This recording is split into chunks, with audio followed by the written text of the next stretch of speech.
Hi, hello, welcome to another episode of Fright Mic, the podcast. Or if you're new here, welcome. I'm Sam. Very ominous. Yes. I'm Liz. And today, we are continuing with our theme of deception. We are lying. We are cheating. We are making you believe that what we say is true. And in fact, we're jerking your chain. And today, we're jerking something. We're jerking you right along to Like Minds from 2006. Also, I believe the other title is Murderous Intent. Yeah. Is that it? Mm-hmm. Yeah. If you look it up on IMDb, I think it comes up Murderous Intent. That was something I didn't know before, so I was like, where the fuck is this movie? When I was trying to find the score, I was like, I cannot find this. It's so, yeah. It's on Tubi for any of those listening that still would like to see it before they listen to the episode. It's for free on Tubi under the title Like Minds. But if you try to look it up online, Murderous Intent. Good luck. Yeah. Wild. And this has a young Eddie Redmayne who I Tony, hate. Get me started. It's gonna be a Chris Pine roast. Oh, man, Very similar to Chris Pine roast. It's so true. Oh my god. I can't do it. I can't look at him another second. He looks like a Muppet. He's Fish Lips McGee. I can't. He's somebody that, like, every cell in my body is like, kill. You go on robot mode. I do. Like, I hate him. I don't even know him. And I'm sure he's wonderful. He's a pretty good actor. But I hate him. I know. His face does bother me a bit. It's true because it looks wrong. It's all wrong. It's all wrong. His lips and his face are the same color. It's true. It's fucking true. And I can't, every time I see him, I just feel like in Austin Powers with the mole guy. Yeah, when he's like picking at it. like, I'm picking at his lips. Oh, The Fish Lips McGee. I know. It's a miracle that I actually like this movie enough to recommend it for the podcast because of how often he's in it. He's in every scene. This is like, this is my first time watching this movie. And I gotta be honest, I don't know that I fully understood everything that was happening. So this is kind of like a journey for me, a ride. Mm-hmm. But yeah, he's in like every scene. Almost. Yeah. He's the main character, I suppose. And you know what's so funny is I found this just like mindlessly scrolling on Tubi, and I love Toni Collette, so I said, her. Let's watch. Oh my god, the Queen. First of all, she's Australian, I believe. Yeah. The way that she fluidly moves in and out of American accents, British accents, I know. The woman is unstoppable. Any like actor who can do that, and then you hear them actually speaking, and you're like, oh my god, right? Like Christian Bale. Yeah, Christian Bale, biggest catfish in the world. Mm-hmm. Like, what do you mean? Toni Collette too, because for a long time I thought Toni Collette was American. Yeah, the first few movies, the first movie I guess I technically saw her in was The Sixth Sense, but I was young. And I didn't remember it being like Toni Collette. Yeah. The first movie I remember knowing who Toni Collette was and seeing her, it was a movie called Velvet Goldmine. And it's like about the glam rock era, which coincidentally stars Christian Bale. Whoa. I know. And Toni Collette plays this American who kind of adopts like a fake British accent, like almost like Madonna, because she dates a British guy in the movie. Mm-hmm. And so I always thought she was American. I come to find out the bitch isn't even British. She's Australian? Yeah. Excuse me? Isn't that what Margot Robbie is that too? Isn't she? Margot, yeah, she's Australian. She's Australian, yeah. Mm-hmm. It's insane. Wild. I know. It's truly an art. People who can and Eddie Redmayne is British, I believe. Yeah, he is. Yeah. Huh. Yeah. Oh God. I know. This is gonna be interesting. I know. To get through. And the point I was trying to make was that I clicked on this movie for Toni Collette.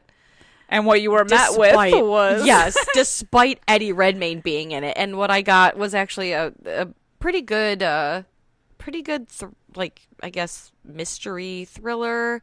Despite also, so this is my second time seeing it. I'm not going to pretend that I fully understand because there's a lot of like history, like religious history, cult type stuff. Yeah, and like symbolism, and at some point my brain is like, all right, sure. Yeah, we took a vacation. We switch off and we just view. I take what I need to make it make sense, and the rest, it's no worries. That's not my problem. Exactly. That sounds like it's not my problem. Yes. That's my motto for 2025. It's no worries. It's no worries. The rest, it's no worries. As an overthinker, I wish I could say that. I would love to be like, yeah, no worries. Right. No, it's my worry. It's a work in progress. All of your worries, it's my worry now. I'm transferring my worries. Don't worry, everybody. Yes. All of you non-overthinkers. Oh my God. I read a book recently, just side note, where this guy, he's able to like take someone's pain, like, oh, I can heal your cut, but then the cut transfers to me because the pain has to go somewhere. And I'm like, who wrote this? Gosh. Y'all emo ass. Like, damn. It's just a cut. It's not a phase. Literally. She's like, the girl's like, I burned my hand. He's like, give it to me. It's like, fuck off. Oh my God. It's fine. No, I don't need any more, please. I know. I'm already like an empathic person. I don't need to. I already feel what everybody else feels, and I don't like it. I know. It ain't good out here, man. It's hard out here for a pimp. God. All right, before I forget, scores. Oh, yeah. 6.3 out of 10 on IMDb. Nosedive into the 38% Rotten Tomato score. The Redmayne dip. Yes. Me knowing Eddie Redmayne at 38%. Oh. Me seeing the movie, 6.8. I know. I was kind of glancing at some of the Letterboxd reviews, and they're not great. Yeah. Yeah. And I feel like it has a lot to do with the symbolism and the, yada yada. I think my thing with this movie is that I liked it for the most part, but then eventually I was like, I think they're doing too much here. I think they're doing the right amount. They're not explaining enough. Maybe. You know what I mean? Like they talk about certain theories, or like she talks about the idea, like the twin, like, I think he mentions it and he's like, oh, like the twin, they're twinning. Like the twin theory, where like twins can be countries apart and still have the same thought process, the same idea at the same time, and do you find it possible to get in someone's head? They kind of briefly touch on it, but they don't really go in too in depth into it. They just kind of allude to these two guys being connected, and then they mention Gestalt theory without diving into Gestalt theory. They mention the Knights Templar and like the, whatever. I think that's where I was lost, and that was in the beginning. Yeah, because I'm like, I don't know a lot about that. Right. Like, and they kind of explain it, but not really. Like, so I'm like, all right, pause.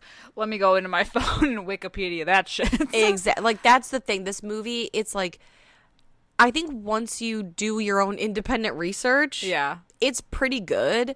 But they're assuming that everybody knows what this is. Right. Ahead of time. You can't just drop something called Gestalt theory and lightly explain it and then continue on as if like, okay, I got it. Yeah. And she's like, oh, you think that's impressive that you know intro to psychology? Well, I do, because I don't fucking know what that is. So if you could just tell the class. Spell that out for me, please. I am not a forensic psychologist like you are. Right. Like there are certain things about this movie that I'm like, it's certainly not without its faults. Yeah. But I think even not fully grasping some of the parts, I'm like, the movie as a whole, I do think is pretty good. It's just, I wish they would over-explain or, explain further. Well, and what this movie does is, like, we are kind of in present times, and, we keep like flip-flopping back and forth between like the present and the past. Yeah. And then at some point we're even further into the past, like right in the beginning. So I feel like those transitions weren't always like super. I mean, they kind of were, because in the present, Eddie Redmayne's character is in jail. Yeah, he's like being detained. Yeah, he's being detained, and Toni Collette's character is a forensic psychologist who is like questioning him, because basically they're trying to like implicate him in the death of a student. Mm-hmm. And so they need to get enough like evidence on him to convict him of this murder. Yeah, because Toni Collette's, I think it's her superior, her boss, he's the one who grabbed Eddie Redmayne and charged him with murder without having Like real proof. hard evidence. Yeah, like they just... Yeah, I think, what's his deal? He was really like uppity. He's like, oh no, we got to get this guy. I think because he knows, like, because there's, again, like parts of this movie that are mentioned but not fully explained are there's this brotherhood, this current brotherhood that like Eddie Redmayne's dad is part of, and the dead student Nigel, his dad was a part of it. I think he might have even been the head of it or one of the heads of it. And then this cop, this superior, I think, of Toni Collette, he's in it. Okay, yeah, that makes sense. And so I think because there's this whole complicated thing where the guy, he's in the Brotherhood, Toni Collette figures out he's part of the Brotherhood, and then at the end, when he's speaking to the dead student Nigel's dad, he gives him the lighter with the Brotherhood sigil on it, and he goes, I don't think I need this anymore. So then it's like, okay, so he's leaving the Brotherhood, because he says, this cop says to to Tony Redmayne's, what the fuck? Eddie Redmayne's dad, the cop says to him, don't you feel like it's like, basically, don't you feel like we've taken this too far? Or like, essentially, like, we've gone too far this time. Yeah. And then he leaves the Brotherhood. So I think this guy being part of this secret society knows that this kid is evil. But doesn't have any evidence on it. And you figure a forensic psychologist could probably figure it out.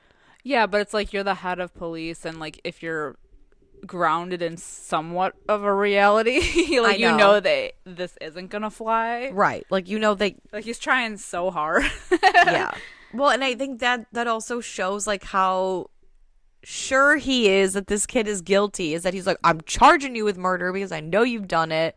But Toni Collette doesn't. She's like, yeah, we'll see. Well, and here's the thing too. Like, this is what's so wild about like psychology in general, is that there are, there's telltale signs and there's all this, and in most cases it's X, Y, and Z are the main factors, and if you look out for this, but there's always exceptions to the rule, and there's always people that they know. Yeah. Like, obviously Eddie Redmayne, he mentions Gestalt theory right when he meets Toni Collette. So she knows, or being a psychologist herself, that he has at least some knowledge of psychology. And yet at no point does she really consider that maybe he's playing her. Yeah. Yeah, she doesn't really ask, like, how do you... I mean, I think she does ask him how he knows what that is, but, like, it doesn't go any further than that. Right.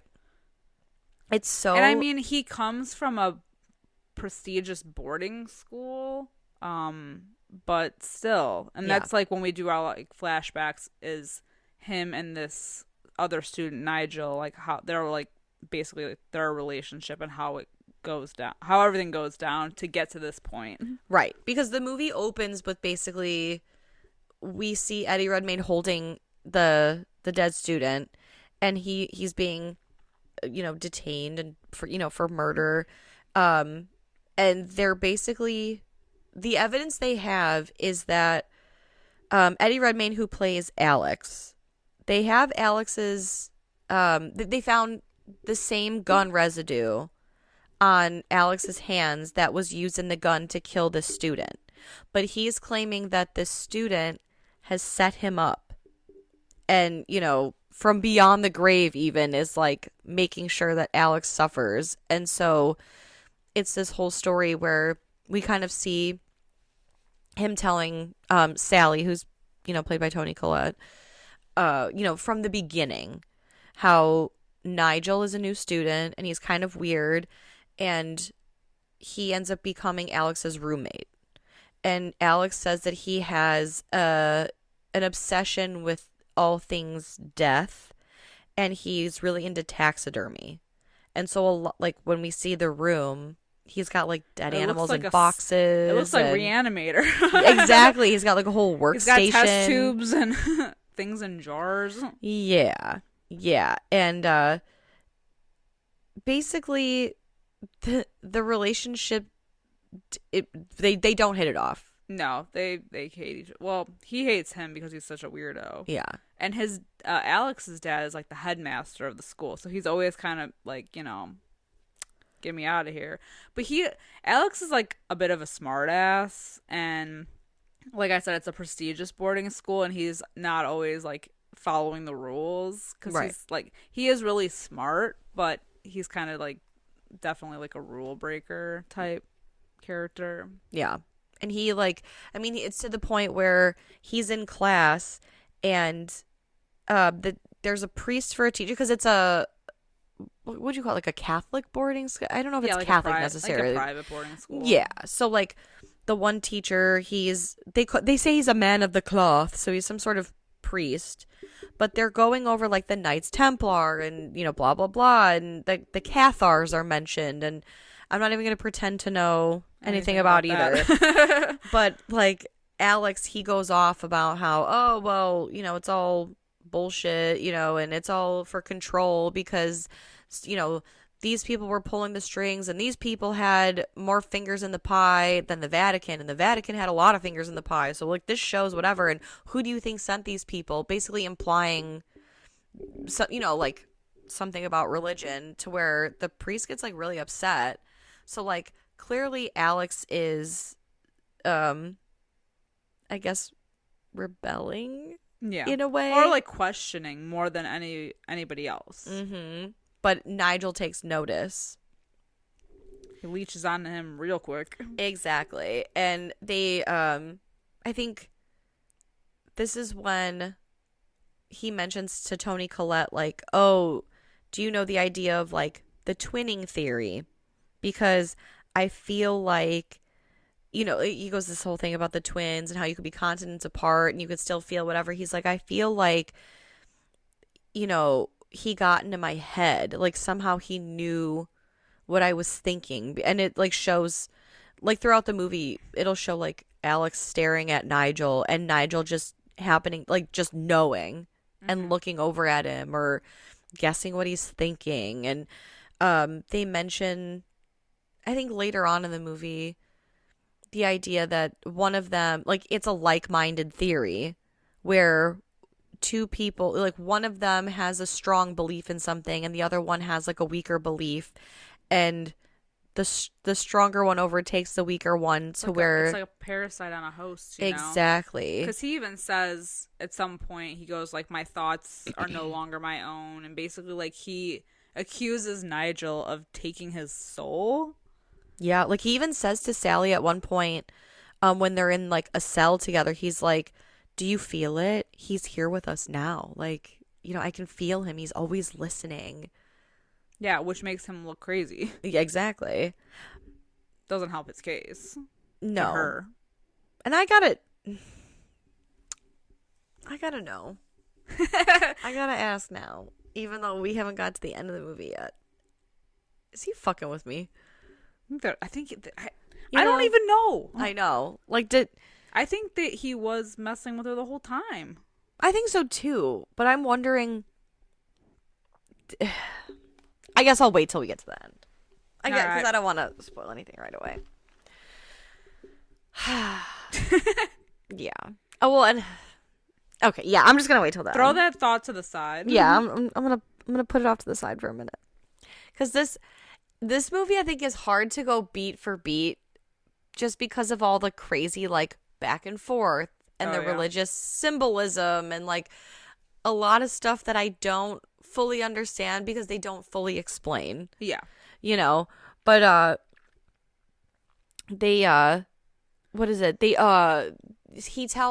Alex tells Sally about one night in particular on the train because they find a notebook that Nigel is keeping, and it kind of alludes to him like keeping tabs on all of them. And so Alex has a good friend named Josh, and they have a roommate named Raj. And Raj is kind of like, he hangs out with them because he's got, I guess, like, not a lot of other people. But Raj is not in on this little scheme that Alex and Josh have going on. So in the middle of the night, they kind of like... They drug him. Yeah, they drug Nigel and drag him onto a train where, for funsies, they kind of hang out of the side of the train and dodge, like, pillars?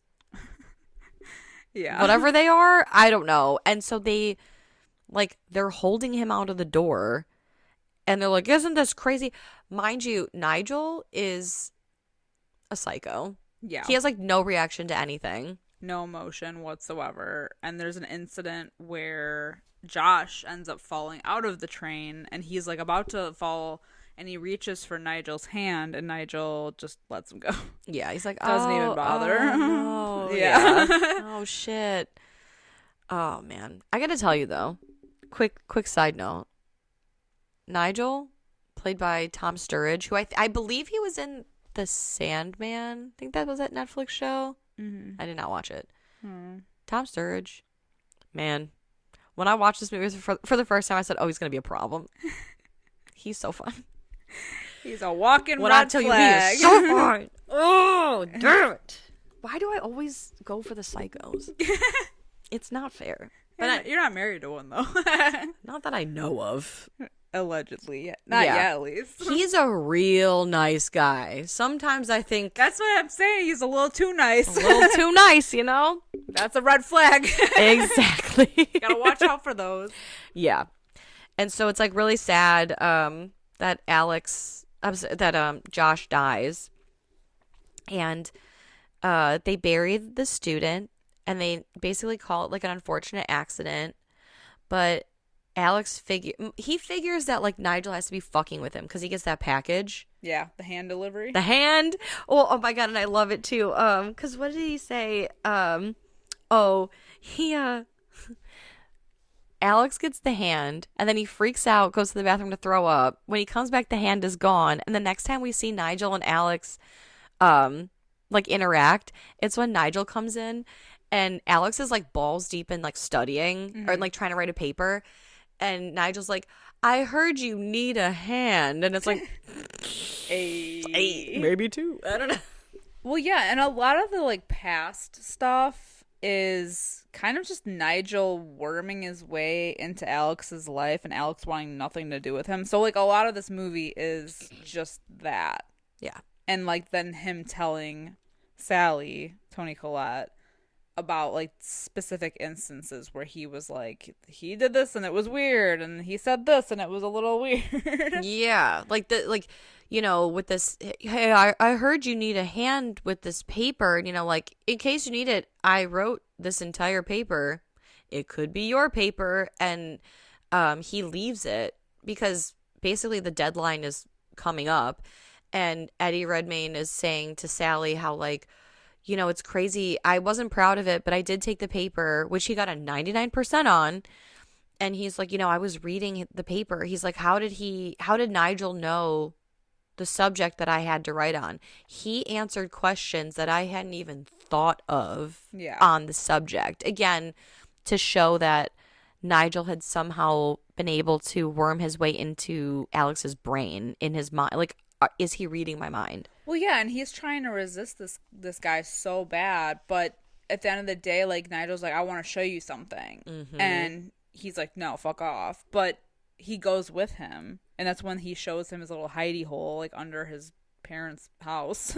If it is his parents' house. I don't know. We never get confirmation whose house this is. I mean, based on the ending, I think it's his parents' house. Like, it seems like a weird basement situation. Yeah, true. I don't know. Either way, it's this hidey hole that he takes Alex in, and it's some weird. I don't even know what you'd call it. Like shrine? It's yeah, it's not really a shrine. it's like a secret laboratory layer. Yes. My underground laboratory. Yeah, like some weird laboratory experiment thing That has like a beaker with mystery liquid and some books, old books / Bibles, and maybe like a Knights Templar flag. Descendants of the Templar Knights. Yeah, I don't know. I don't know too much about that. And then there's the whole thing with the secret society and the Jack card. Right. Dude, yeah. I'm sorry. Like all I took That's a symbol. that because Nigel says, "Do you know what this is?" And it's a Jack of Spades card from a deck. Yeah. And he says, "Uh-huh." And he's like, "Yeah, it's a Jack." And he throws this like 9,000 page like book, like an encyclopedia, and he's like, "Look up Jack." And so he does. He somehow finds it. He keeps calling him Jack too. I know. And so when Alex looks up Jack, he's like, "What does it say?" It says knave, doesn't it? And, knave's another word for, like, what is it? Oh shit. Like a connection, right? Hold on. I had it. Like a tool. Isn't it a tool? No, the spade is the tool. Yeah. The knave. Oh, damn it. What is it? I just had the word too. Did I write it down? Was I smart? I definitely wasn't smart because I don't even think I know he said it though, because he said you're the tool and I'm the something and we're connected in that way too. Yeah. Yeah, because he says, "Oh, do you know what this is?" And he says it's a spade, and he's like, "Yeah, a spade. It's the top of like a spike or whatever." Yeah. And, it's basically a weapon for killing. Yeah. So he's basically trying to imply that Alex is the person wielding the weapon and Nigel is the weapon. Yeah. And that they are forever right. interlinked. That sounds right. Right? I mean, I picked up enough of this conversation to be like, okay, so the dark-haired one is evil, and the flesh-lipped one thinks he's crazy. One. Like, you know what I mean? Like, oh, this guy's in deep on some cult shit. I think, when I said before that this movie's doing too much, I think this is where I'm like, yeah, this is too much, because you got the cult shit, you got the Knights of Templar, sure, no, and then the Gestalt, like, it's like so much that I was like, okay, wow, yeah, this is a lot. This is like 5 movies in one. Like, this movie, I feel like this movie walked in terms of symbology so that As Above, So Below could run. Because As Above, So Below also talked about the Knights Templar, also was talking about keys and, the door to the mystic and blah, blah, blah, and, the alchemy and blah, blah, blah. And yet they perfectly explained without hitting us on the head what these things were. Well, because they were historians. Exactly. So it made sense for them to be talking about this. This is like... This Wiener kid has so many goddamn books on this shit. You can't be like, hey, if you read this book, it'll tell you all about... We needed a scene like that, Exactly. We needed a research scene. Exactly. Even Toni Collette, because technically Eddie Redmayne is reaccounting all of this stuff to and Toni she does Collette. Research, but she doesn't openly do it. Like, she's right. reading it. We see her reading the book about it, but we're not reading the book, so we have no idea what's happening. And then there's like that whole scene too where Eddie Redmayne, he goes to look at that giant painting where he's like, my dad used to make me stand in front of this painting, and he would say like, oh, our ancestors, this is the story of whatever. What?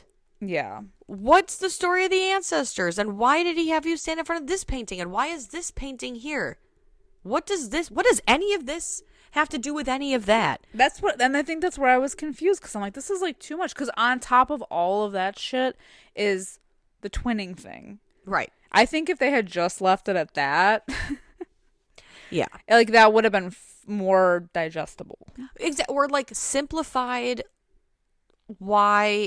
simplified a reason for the two to be connected, for the one to feel like he was the tool to kill. Like, Yeah. because that's ultimately what I take away from this, is that one of these kids is convinced that he's put on this earth to kill so many people in such a fashion to lead to like an ultimate, like, eternal life. Yeah. The other one is like, you're fucking crazy. Yeah. And yet falls into the the plan. So like, in that regard, I like it, because it's the psychological warfare of these two students, and whatever.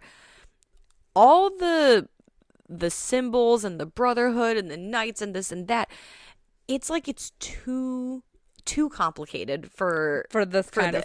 Yeah. That's what I was trying to say in the beginning. It's like too much, and not enough explanation, like we said. Because I was like, I don't like, I think I was like halfway through and I'm like, I don't know if I fully grasp what's happening here. Huh? Like, I get everything going on with them to some degree, but once you start adding in all that other stuff, I'm like, okay, wait, I'm getting a little bit lost again. To the point where I'm not even sure I really get the ending even. Right. So and we're not even there yet, but it's like a process. I know, like, I need to talk about the ending. So like, okay, so basically, there's a girl that Eddie Redmayne has a crush on, who ends up, so he asks her out. She says, my friends and I are going to see an Alfred Hitchcock movie tonight at 7 at the movie theater. You can come. He says, perfect, but he can't get out of like his school in time. So when he gets there, they don't sell him a ticket. So he's missed the movie.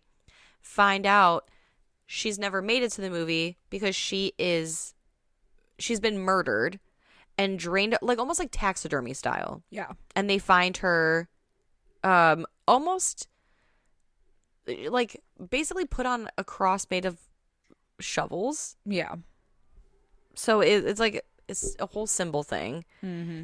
And this like head cop that's working with Toni Collette is questioning the students, and he's suspicious of Eddie Redmayne because he's acting real weird. And he got it on good authority that the two are supposed to meet up to the film, but she never showed up and he never showed up. So where was he? And later on, this Nigel kid, he shows him the Jack card again, and on the back it says like something about my dearest what is her name? Mariclea? Yeah. And or my beloved Mariclea, something like that. And so we get this whole explanation of Mariclea, which is also weird. A whole other thing. I'm exhausted. This is only like halfway through the movie too. I know. So basically the Mariclea story is that she was in love with the Templar Knight, but before they could be married, she was killed. And in response, the knight defiled her dead body and then buried her. And 9 months later was called back to her grave.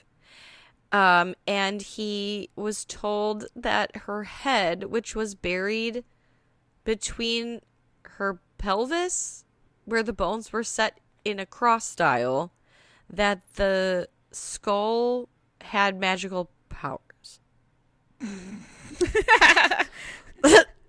I'm drooling. If I'm getting that correct. So this Nigel takes Alex to the morgue where the girl who he had a crush on, her body is there. And basically Nigel's like, go on, get after it then. And he's like, hell no. What the fuck? Like, he's like, yeah, get your Mariclea. Like, it's not something I pick up at the store, dude. Like, I'm not fucking a corpse. And he blackmails him with the knife. Yes. With his fingerprints all over it. Because, like, the next day he wakes up and, like, he finds the knife in his room. Alex does. Yeah, Alex does. Mm-hmm. And he's kind of like, oh, gotcha, now you touched it. Yeah, exactly. Fingerprints are all over it, sucker. bitch. And so it's shortly, it's like right around this point where Alex tells Sally, if you don't believe me, go check out the hidey hole for yourself. Find the red book. Yeah, find the red book.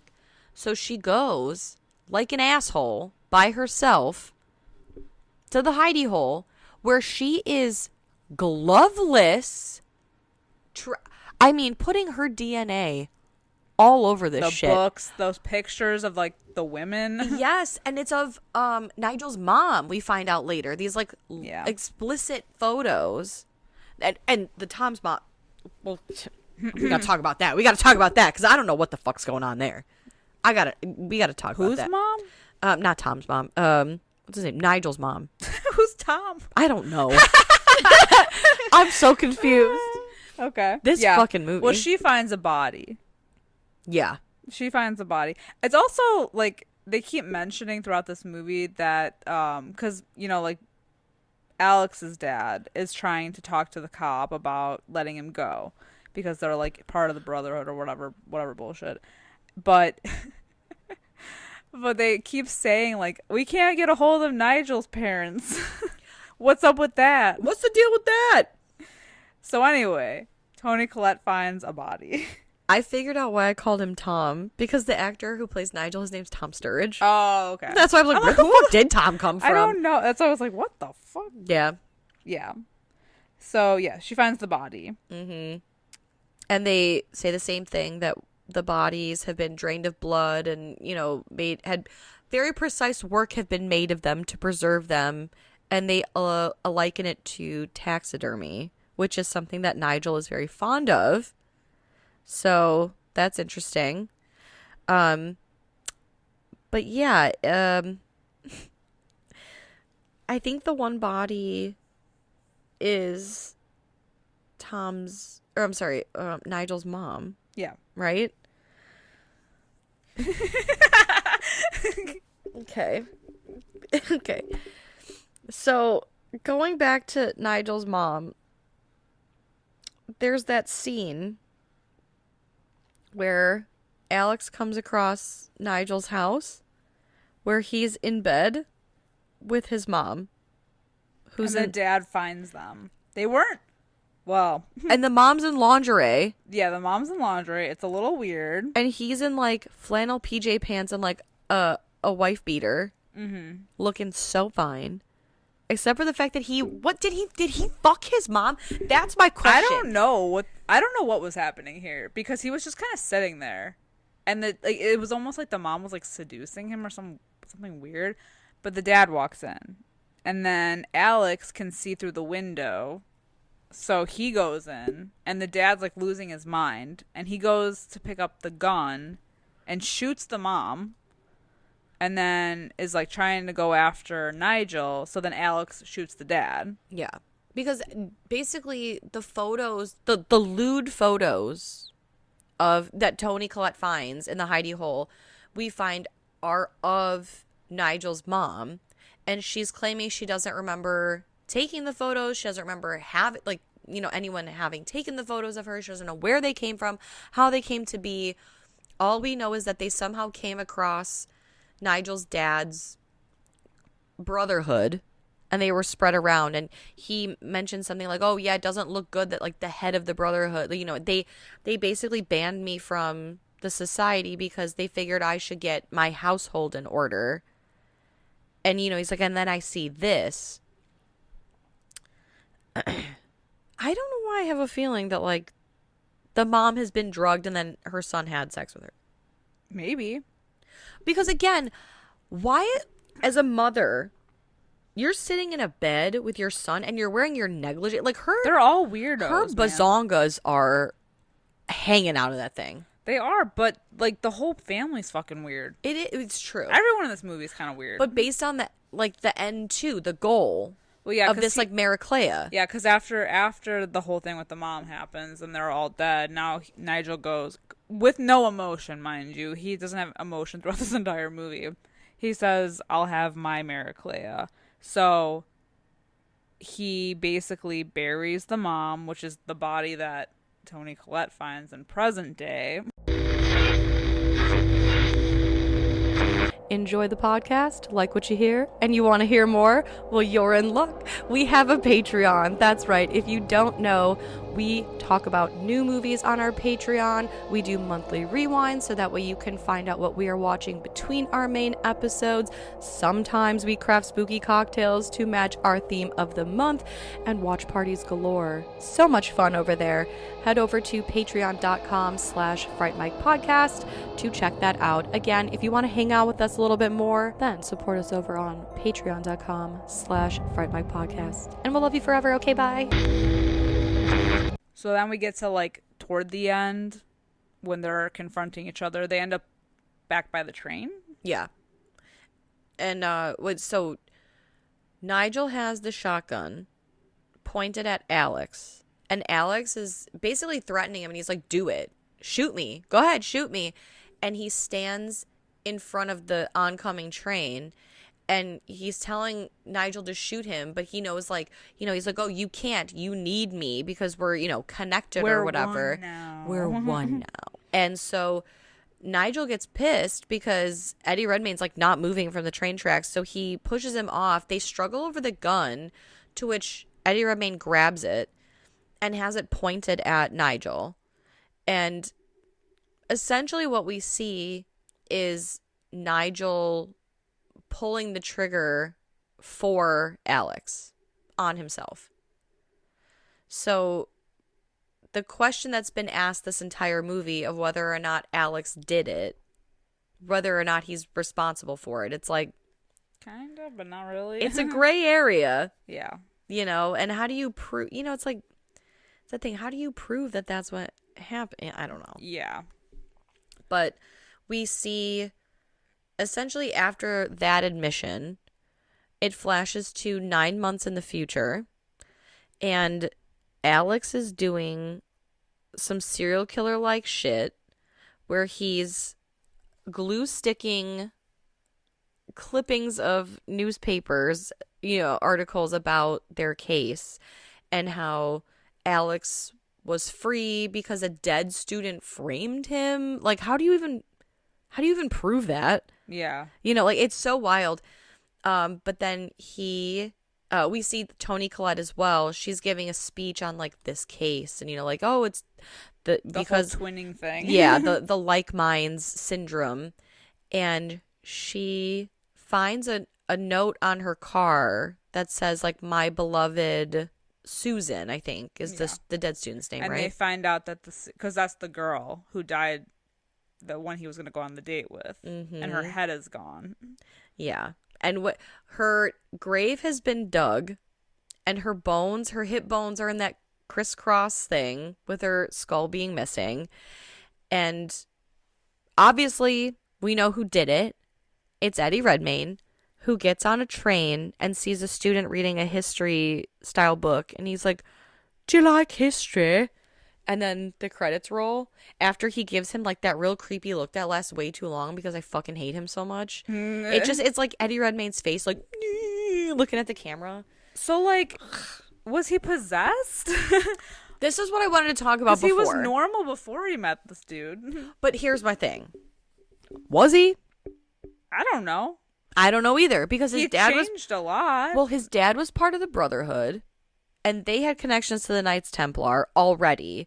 So with this whole, like-minded business happening, and this, like, twinning thing, I was hoping that the second time I watched this would provide a little more clarity, but I just couldn't help think, like,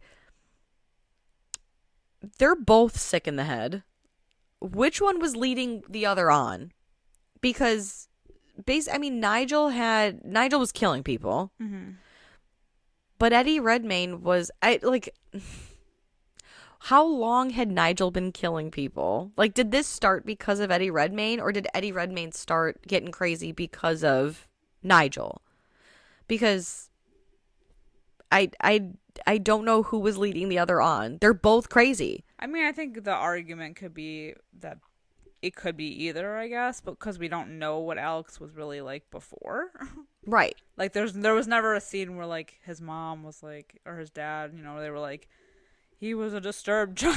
You know, I don't know. Right. Like nothing like that. So there's no indication that he was ever not right before this. Especially that going back to like that classroom scene where the priest was teaching about the Knights Templar and the Cathars and all that whatever, and Eddie Redmayne raises all these questions, you know, like, oh well, it was this who did this and who did this and who was responsible for this, and they cut to Nigel looking at Eddie Redmayne, like giving him like a sidelong glance. So it's like in that moment, is he putting this Knights Templar business in Like Nigel's mind, like brainwashing him? yeah, and like making him believe it's his idea, or is Nigel recognizing in Eddie Redmayne, oh, he's already kind of like on some shit.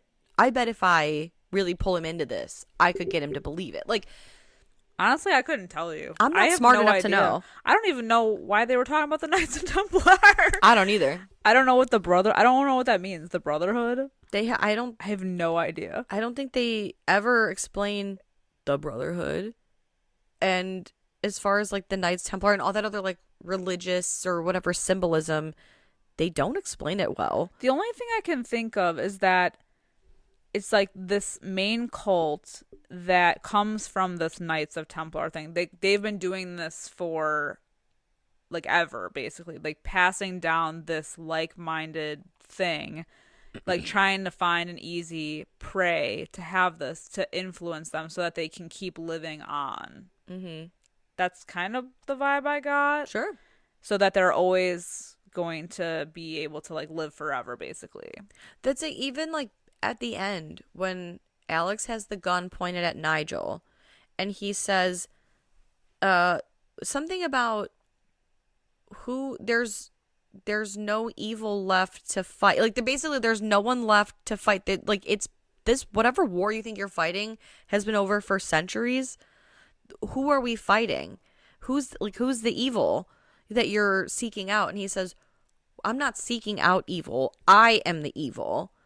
Well, what? Like, what are we talking about? You're like, I know you're evil because you've killed people, right? But what does this have to do with like yeah. I like the overall story of like these two students. I don't get enough of the religious symbolism and the cults and all this stuff, and they don't do a good enough job explaining it.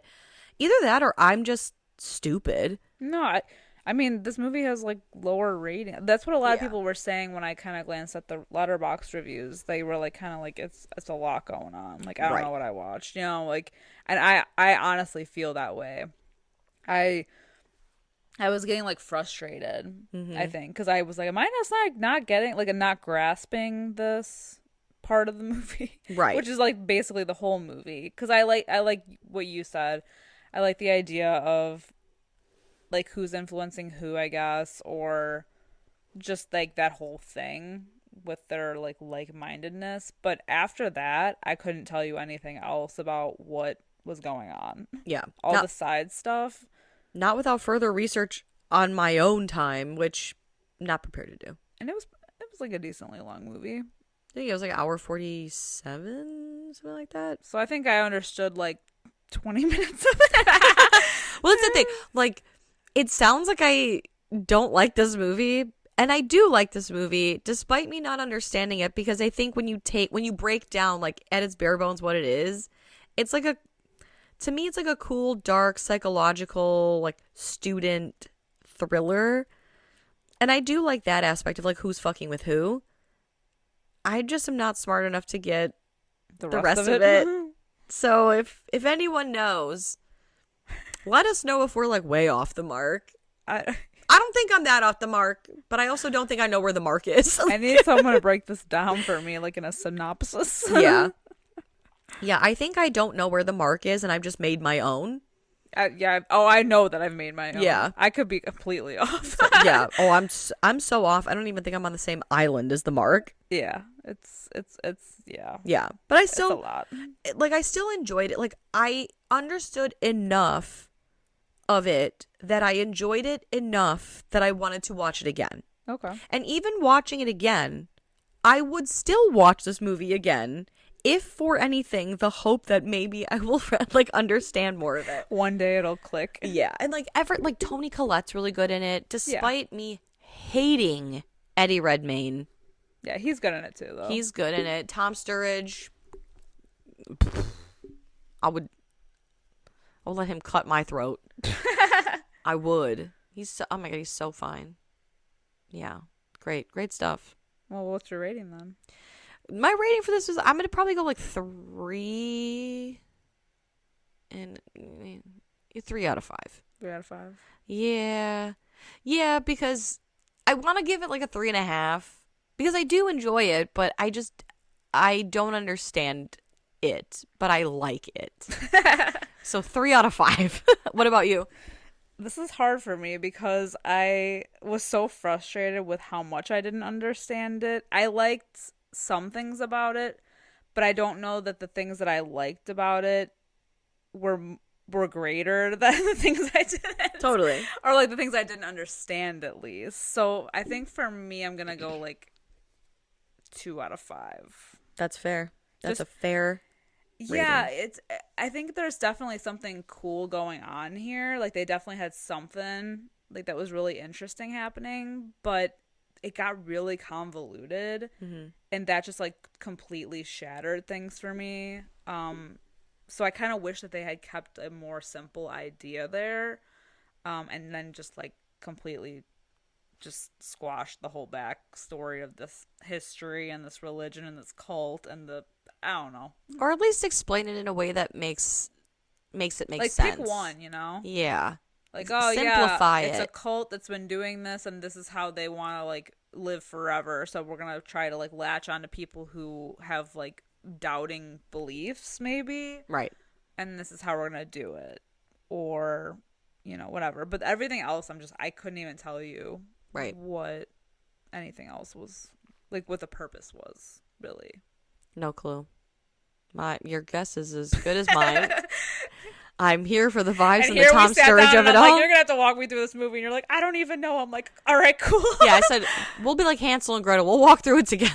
We'll hold hands. Yeah, we'll leave breadcrumbs in case we need to find our way back. But these are just our thoughts on Like Minds / Murderous Intent from 2006, starring the dastardly Eddie Redmayne. The diabolical Eddie Redmayne. Fish-lipped Eddie Redmayne. Let us know if you've seen this little ditty. Like I said, if it is for free on Tubi, if you'd like to rewatch it, or if you've listened to this entire episode having never seen it, I apologize. I think more people are confused than ever. Yeah. So let us know. Watch it and then give us your take on it. Talk to us over in Discord. Lay down your theories. Tell us how wrong we are. Yeah. Please lend us your knowledge. And if you do have a few extra minutes and you feel so inclined to do so, leave us a 5-star review, a nice little comment, a thumbs up, anything that would help the show, because we appreciate you and kindness is free. And we're here for moving forward with kindness in 2025. Hell yeah. Yeah. So until next time, I'm Sam. I'm Liz. Rest in peace.